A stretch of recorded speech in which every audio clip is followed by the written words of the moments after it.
Olá! Estamos em mais um programa A Praça é das Mulheres.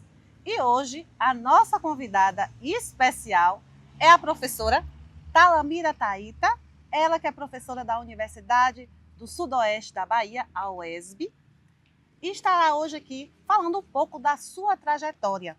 Talamira, seja muito bem-vinda. Você, não é, que tem atuado em várias frentes aqui no nosso município, é pedagoga, mestre e doutora em educação e estará hoje aqui compartilhando conosco a sua experiência de militância na educação pública aqui em Vitória da Conquista. Seja muito bem-vinda. Eu que agradeço por fazer parte desse momento. Eu falei um pouco aqui de Talamira, né? Mas eu gostaria, Talamira, que você dissesse um pouco para nós da sua trajetória, não é, aqui em Vitória da Conquista, quanto tempo, de onde você vem, como você chega à educação, por que trilhou este caminho e por que hoje está aqui conosco, não é, falando da sua experiência, não é, nesse programa que é voltado em especial para o público feminino. Primeiro, agradecer pelo convite. Eu acho que essa experiência de estar pensando na condição das mulheres aqui da cidade de Vitória da Conquista como uma das suas perspectivas de campanha é necessária, porque eu sou de Salvador, fiz magistério, fui professora da Rede Municipal de Ensino de Salvador e em 2001 eu passo a fazer parte do quadro de professoras e professores da UESB, de Jequié. Na minha caminhada, eu respondo pela assessoria acadêmica do campus de Jequié, que me levou a assumir a pró-reitoria de graduação da universidade, que funciona aqui em Vitória da Conquista. E então que a minha chegada aqui se dá em 2013, são então 11 anos que eu vivo aqui na cidade e passo então a me envolver com as questões da cidade.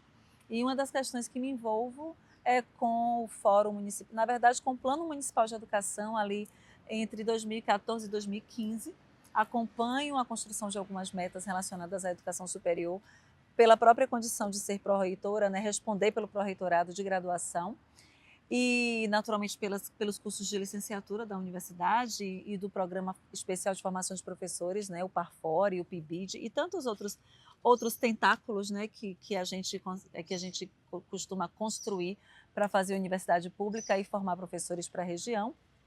E assim que eu termino me envolvendo com a construção do Plano Municipal de Educação e logo em seguida sou chamada para acompanhar o processo de implantação do Fórum Municipal de Educação da cidade de Vitória da Conquista. Então, chego nesse lugar, desse lugar aí, naturalmente, com o falecimento do Pedro Emílio, a gente termina assumindo uma proposta, né, de chapa para concorrer à coordenação do Fórum Municipal, e eu assumo o Fórum Municipal em 2018. Então, de 2018 até recentemente, né, até maio desse ano, eu respondia pelo Fórum Municipal como coordenadora. Então, vamos fazer uma continha aí, já são alguns anos, né, são 6 anos de responder ao Fórum. O Fórum é uma instância de extrema importância para o processo de democratização do que é educação para o nosso município. Ele tem uma missão muito importante, né, que tem a ver com o monitoramento, a avaliação, o acompanhamento, a proposição de audiências públicas, conferências municipais de educação, proposição de acompanhar questões que envolvem a consolidação de políticas de educação do município, políticas relacionadas à educação superior e tudo que tem a ver com as demandas, né, que envolvem esse lugar do Fórum Municipal. Ok, Talamira, assim, você trouxe um dado importante aí sobre a pró-reitoria, né? E isso remete muito à questão da inserção da mulher em cargos, espaços de decisão. Como foi para você estar como pró-reitora na Universidade Estadual do Sudoeste da Bahia? Quais foram os desafios? E quais são os desafios que nós mulheres temos que enfrentar cotidianamente quando assumimos cargos de liderança, posições de decisões nos órgãos da sociedade? Bem, é uma excelente pergunta, porque o Brasil recentemente, né, recebeu a notícia da consolidação de uma política de igualdade de gênero, de igualdade salarial, na verdade, né, entre homens e mulheres, que é um dos nossos maiores dramas vividos na sociedade contemporânea, em especial brasileira. E nós temos ainda, então, uma outra caminhada, que é a questão relacionada à igualdade de gênero, nos expedientes públicos, especialmente, né? Porque nós entendemos como uma das bandeiras e uma das pautas que é necessária essa igualdade para que nós tenhamos, né, o mesmo lugar de fala, o mesmo lugar de votos, o mesmo lugar de partilha, de compartilhar, e uma série de questões. Assumir uma liderança na condição de mulher, nós já sabemos que é uma responsabilidade, uma responsabilidade em dobro, primeiro pela nossa pauta de isonomia, no que diz respeito ao nosso lugar intelectual, que historicamente sempre foi demarcado como um lugar ou de invisibilidade ou de subalternidade. Então, quando você chega no lugar de liderança, você já chega com essa mácula de que você é mulher e que naturalmente você vem de um lugar de subalternização do patriarcado. E por isso, nós precisamos inventar esse outro lugar, dar um outro contorno para que você consiga transcender junto aos seus pares, para sair desse lugar se colocando como uma pessoa que tem uma proposta, uma pessoa que tem a sua competência tanto quanto, uma pessoa que chega ali para propor, para mediar, para fazer, né, para acontecer. E é claro que isso continua sendo um desafio nos variados espaços, na educação, embora no percentual sejamos uma maioria, mas a depender da área, nós somos uma minoria. E isso impacta no discurso, né, do que é majoritário. E dentro das instituições de ensino superior no Brasil, nós sabemos que essa marca é uma marca ainda muito da binariedade heteronormativizada. Então, os homens, eles estão muito mais nas lideranças das reitorias, em menor quantidade as mulheres. As mulheres podem assumir os cargos das pró-reitorias, mas esse lugar de liderança, esse lugar de assumir-se como uma candidata a reitora, né, já é dito, mas será? A universidade está preparada? Foi uma pergunta que me fizeram. A universidade está preparada para assumir uma reitoria mediada, né, conduzida por mulheres? É uma pergunta que a gente precisa fazer para a nossa sociedade. Por que não? Por que não estarmos em cargos de liderança? O que é que nos coloca em uma condição diferenciada? Na verdade, a estranheza é o questionamento. A estranheza é o questionamento. Por que a mulher não está preparada para assumir um cargo de liderança como uma reitoria, como uma secretaria de educação, quando ela possui uma prefeitura? Quando ela possui, por exemplo, muitas vezes o currículo até mais qualificado do que muitos homens. Exatamente. Está mais preparada do ponto de vista, não é, da qualificação, do estudo, do preparo, da experiência, mas sempre vem a pergunta: será para as mulheres, não é? Para as mulheres. Isso denota claramente, não é, um resquício, né, ali uma marca muito forte do patriarcado, do machismo, que põe o tempo todo em xeque as nossas capacidades e as nossas habilidades, principalmente quando estamos disputando, não é, a assunção de um cargo de evidência, de prestígio, de poder, de decisão. Então, isso realmente é uma herança nefasta que a gente precisa realmente combater e tentar eliminar mesmo. E o processo educativo é o melhor veículo.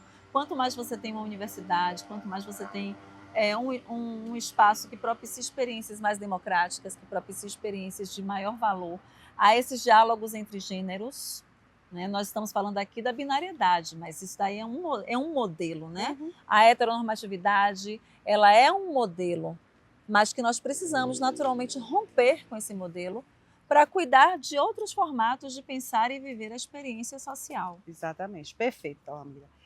Você trouxe também aí algumas informações a respeito do Plano Municipal de Educação, que é a política pública voltada para a educação de forma ampla a ser aplicada no município, né?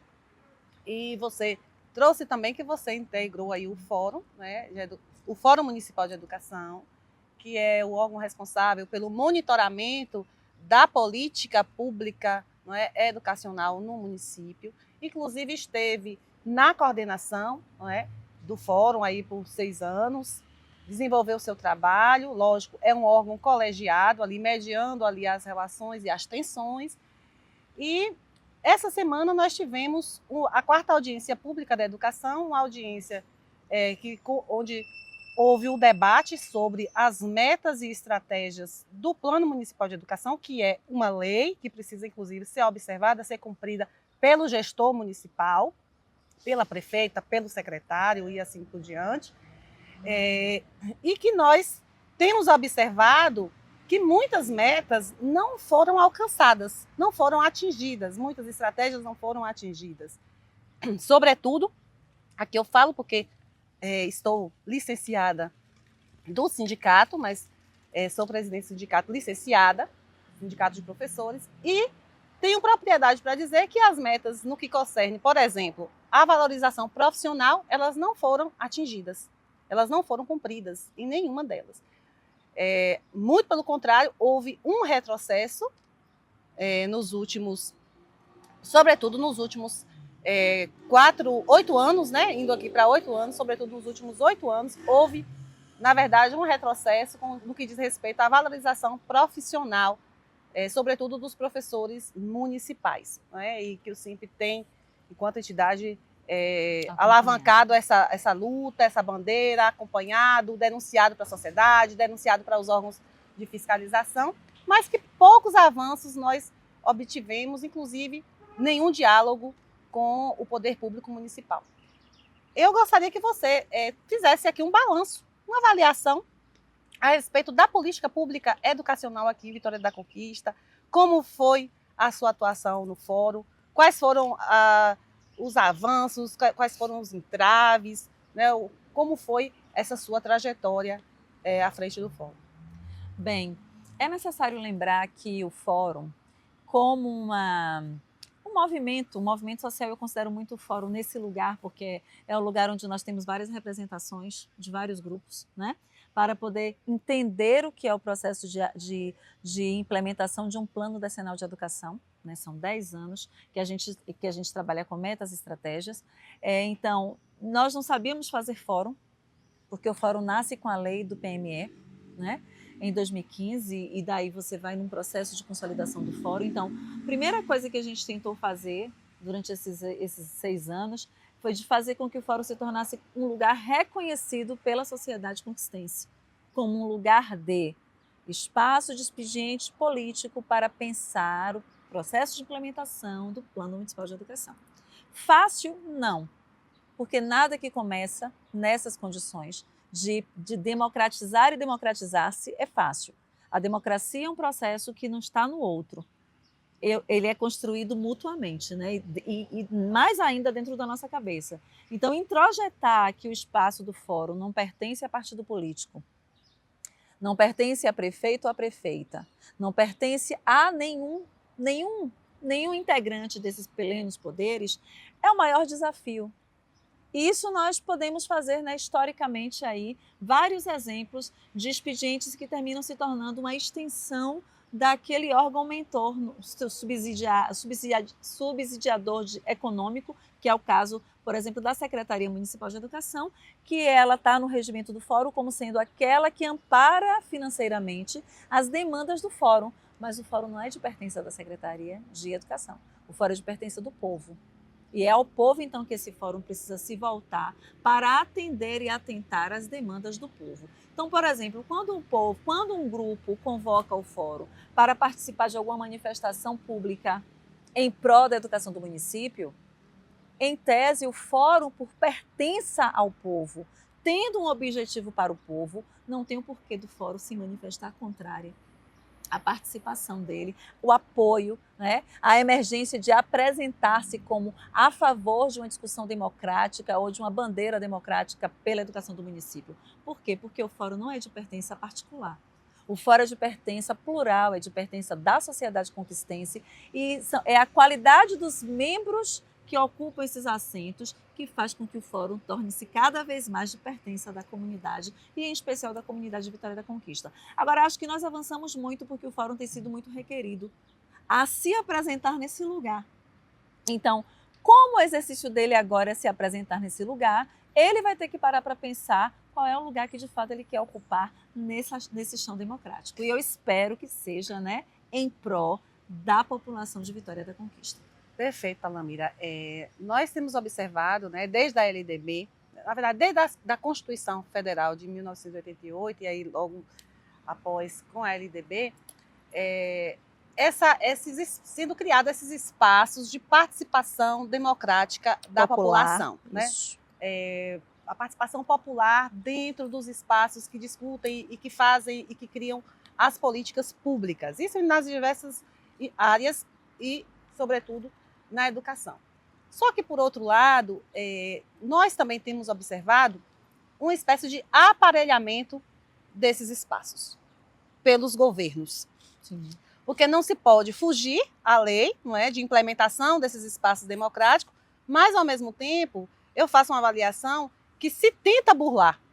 Não se pode impedir, mas se tenta, de outras formas, burlar a efetiva participação e a legítima participação nesses espaços de decisão quando se aparelha essas cadeiras. E essa é uma observação que eu faço, por exemplo, para o Fórum Municipal de Educação, que é ocupado, não é, em sua maioria maciça, por pessoas vinculadas ao governo municipal em cargos de confiança, em funções de confiança, e que muitas vezes respondem ali, não é, ao chamado daquele, digamos, do maestro que dita qual vai ser a melodia a ser tocada dentro desses espaços. E aquelas pessoas que realmente estão ali, que vêm realmente da participação popular, que vêm realmente com a bandeira da realidade da educação vivenciada no dia a dia em Vitória da Conquista, acabam sendo, de certa forma, engolidos por esses discursos já forjados que chegam até esses espaços. Como a gente driblar essas situações, como a gente conseguir fazer com que o fórum, e outros órgãos, outros espaços, voltem realmente a ter a voz ativa da população, do pai, da mãe, do professor que está em sala de aula, daquele que está lá no chão da escola, que está vivenciando de fato a política educacional pública lá na ponta. É uma pergunta bem complexa, mas ao mesmo tempo a gente precisa entender que na história da democracia esses espaços sempre estiveram ameaçados o tempo todo. E daí que eu hoje penso que quanto mais um regimento que evite esse tipo de contaminação, melhor nós teremos condições de ter nos assentos pessoas de fato implicadas com o que representa aquele assento. Então, a primeira coisa, né, que eu acho que a gente precisa sempre estar revendo e atualizando são os nossos regimentos, os documentos que nos fazem fazer a coisa. Segundo, é cada vez mais a gente trazer para dentro do próprio fórum debates formativos, né? Porque nós não vamos conseguir, a gente nunca, na história dos acontecimentos, nunca uma coisa morre definitivamente para que a outra surja plenamente. Nós temos coexistências, né? Nós convivemos, nós nos reabilitamos, nós entramos em choque, nós nos separamos, né? Nós organizamos em grupos, porque eu penso de um jeito, você pensa de outro, mas na democracia, isso é necessário de acontecer para que cada vez mais a gente qualifique aquele ambiente. Então, vejo que quanto mais a gente oferece ao Fórum, ao Conselho Municipal de Educação, com apoio, por exemplo, das universidades, né, com apoio dos grupos que já existem na cidade para operar e dizer o que é a coisa, mais a gente também fomenta dentro desses expedientes um entendimento mais complexo da responsabilidade com aquele expediente,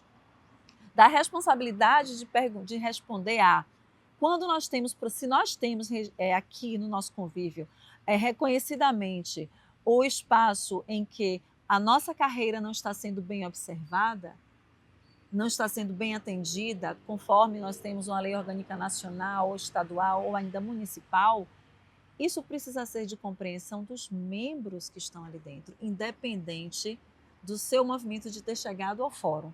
Quando eu chego no fórum, eu tenho que ter aquele lugar de não pertença mais àquilo que me trouxe ao fórum. Eu agora tenho de pertença ao que o fórum estabelece como sendo o seu objetivo. E isso se dá também num processo formativo, que a gente precisa estar o tempo todo na luta, né? Na luta e na labuta. Eu vejo muito essa condição hoje, porque nós não mudamos as coisas do dia para a noite. Vamos pensar que o nosso fórum, tem a qualidade de ter 7 anos, 8 anos, 9 anos de experiência de tornar-se fórum. Então, ele torna-se fórum, ele não é, mas ele torna-se cada vez mais, que a gente tem pessoas que vão questionar desse fórum qual é o verdadeiro papel que ele precisa assumir para responder as questões vinculadas à esteira, né, do que constitui no Plano Municipal de Educação e o que é que a gente tem que fazer com ele. Perfeito, perfeito. Então, tudo perpassa realmente pelo movimento de conscientização e formação política, crítica e autocrítica. E autocrítica, perfeito. Então, vamos lá e vamos caminhando, né? Vamos caminhando para esse tornar-se fórum, para que o fórum realmente chegue ao patamar de cumprir, de fato, aquilo para o qual ele foi criado. Sim, né? Sim. Já finalizando, chegando aos momentos finais da nossa entrevista, infelizmente. Esse bate-papo aqui muito maravilhoso, muito bom, muito maravilhoso. Talamira, você é uma mulher empoderada, uma mulher negra, uma mulher que com certeza rompeu muitas barreiras para chegar aonde chegou. Qual o recado que você deixa para as mulheres que estão nos assistindo? Mulheres, jovens, adolescentes que estão nos assistindo, porque você sim é uma mulher inspiradora. Então dê o seu recado para quem está nos vendo nesse momento. Não desistir. Ter um comprometimento ético. Eu acho que de tudo a gente está o tempo todo perguntando para a gente o que nos move, né? O que me move é entender que sem igualdade, sem equidade, nós não temos muito para onde correr, né? Nós vamos de um lado para o outro e sempre vamos parar na miséria. Esse lugar que nós habitamos planetariamente, ele é um lugar que na esteira do capital é residual e na esteira do capital esse resíduo é a miséria. É a miséria intelectual, é a miséria da falta de, falta de dormir, falta de acordar, falta de ter felicidade, falta de ter perspectiva para a vida, falta. E a gente pergunta, a gente tem fome de quê? Nós temos fome, naturalmente, do que é matéria que nos alimenta, mas a gente precisa ter uma fome ética, uma fome estética. Quando a gente se compromete esteticamente, a gente também exige que a ética predomine. Quando a gente tem mais educação pautada, espalhada em todos os lugares, nós ganhamos mais enfrentamentos para nos tornarmos mais educados. E um povo menos lido, nós já sabemos que é um povo muito mais manobrado. Para as mulheres, quando tirarem dela um livro, nós sempre teremos que ter mulheres ao nosso lado para nos oferecer um outro livro. Nós sempre teremos que nos ter num processo de irmandade para garantir que outras mulheres sejam também puxadas. Eu subir e eu preciso ter condição de trazer outras tantas mulheres negras como eu, de pele retinta ou não, para os mesmos ambientes de direito a conhecimento, a conhecer e lutar. Se tentarem me derrubar, temos que ter outras para poder... Podem até me derrubar, mas eu quero que tenham outras que se levantem e continuem na marcha, porque sem uma política de paz pautada na equidade de gênero, pautada na igualdade de gênero, pautada na multiplicidade de gênero, pautada na condição e no direito de ser quem você é, com todos os seus direitos garantidos, nós não vamos caminhar muito para a busca de vários outros equilíbrios que tanto a gente requer todos os dias. A gente quer paz, mas o que de fato nós fazemos para garantir essa paz? Que paz é essa que se encontra num horizonte quase que esotérico, se nós é que construímos esse ambiente de paz na condição de homens, mulheres, de pessoas? Verdade. Eu acredito que é isso que eu preciso deixar e não pense, eu tenho 49 anos de idade e vejo que daqui a mais 15, 20 anos, 30 anos, eu estarei em outra condição física, uma outra condição no mundo do trabalho, mas também na expectativa de não me deixar derrubar pelas pressões que são feitas pelo mundo patriarcalizado, patriarcalizante, heteronormativizante, binário e de predominância masculina. Eu acho que o reconhecimento disso precisa ser de todos, todas e todos. Perfeito, Talamira, perfeito. Quando você traz, que podem até me derrubar, mas que a cada mulher que vem a cair, existem tantas outras mulheres para ajudar a levantar e seguir o caminho. Exato. E não podemos falar de paz e nós estamos no Agosto Lilás, que é o mês de combate à violência contra a mulher, de combate ao feminicídio, Não se pode falar em paz, em sociedade de paz, sem equidade de gênero, enquanto mulheres morrem assassinadas por companheiros, por namorados, por ex-companheiros, simplesmente pelo fato de ser mulher. Então, vamos combater a violência em qualquer de suas manifestações, contra mulheres, contra crianças, contra pessoas, porque só assim, realmente, nós poderemos construir, de fato, um mundo de paz. E finalizamos aqui mais um programa, né, a Praça das Mulheres. Eu agradeço a sua audiência. Se você gostou desse programa, curta, compartilhe, comente, repasse para outras mulheres, para outros homens que precisam ouvir o que foi discutido aqui hoje. Até o nosso próximo programa. Eu agradeço a Talamira pela participação e até mais. Eu que agradeço. Sucesso na sua caminhada.